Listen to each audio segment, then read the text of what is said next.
Shri astrology ఈరోజు రాశి ఫలాల్లో తులారాశి వారికి గోచార రీతిగా శుభ అశుభ ఫలితాలు సంపూర్ణంగా వివరిస్తున్నాను.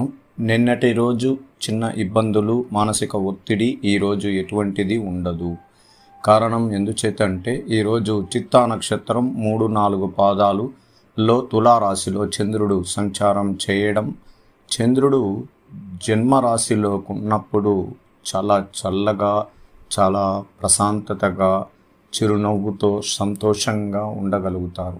అలాగే ఏదైనా మనం ఆలోచించి కొన్ని విషయాల్లో వెనుకడుగు వేస్తూ ఇబ్బందులు పడుతూ పై అధికారులతో ఎవరితోన్నా సంప్రదించాలన్నా మొహమాటతో కొద్దిగా జరగదు అనే కార్యసిద్ధి విషయాలలో సూర్యగ్రహాధిపతి చంద్రుడి పైన వీక్షణ పడడం వల్ల ఖచ్చితంగా రాజకీయ రంగంలో విజయం పొందుతారు.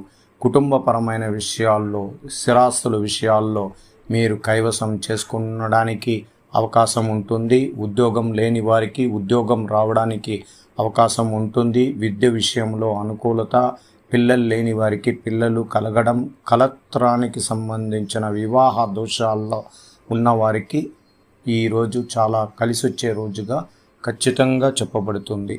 తులారాశి వారు చాలా మునుపటి రోజుగా ఇబ్బందులు, కొన్ని మానసికంగా ఇబ్బందులు పడితే కొన్ని విషయాల్లో నుంచి ఖచ్చితంగా ఆర్థికంగా మెరుగుపడడానికి అవకాశం ఉంటుంది. చివరి గడియల్లో ఈ గురుగ్రహాధిపతి పోతూ మంచి చేసే అవకాశాలు కూడా ఉంటుంది. ఎవరు కానీ మనకు సహాయం చేయలేదని మనం బాధల్లో ఉన్నప్పుడు మనం గుర్తించగలిగామో అలాంటి వ్యక్తులు కూడా మనకి సహాయ సహకారం అందించే అవకాశం ఉంటుందని ఖచ్చితంగా చెప్పగలుగుతాం. అందువల్ల ఈరోజు మనం స్వాగతిస్తున్న ఈ చంద్రుడు కాలసర్ప దోషం నుంచి బయట రావడం చాలా గొప్ప విషయం. తులారాశి వారికే ఆ అదృష్టం ఉన్నది.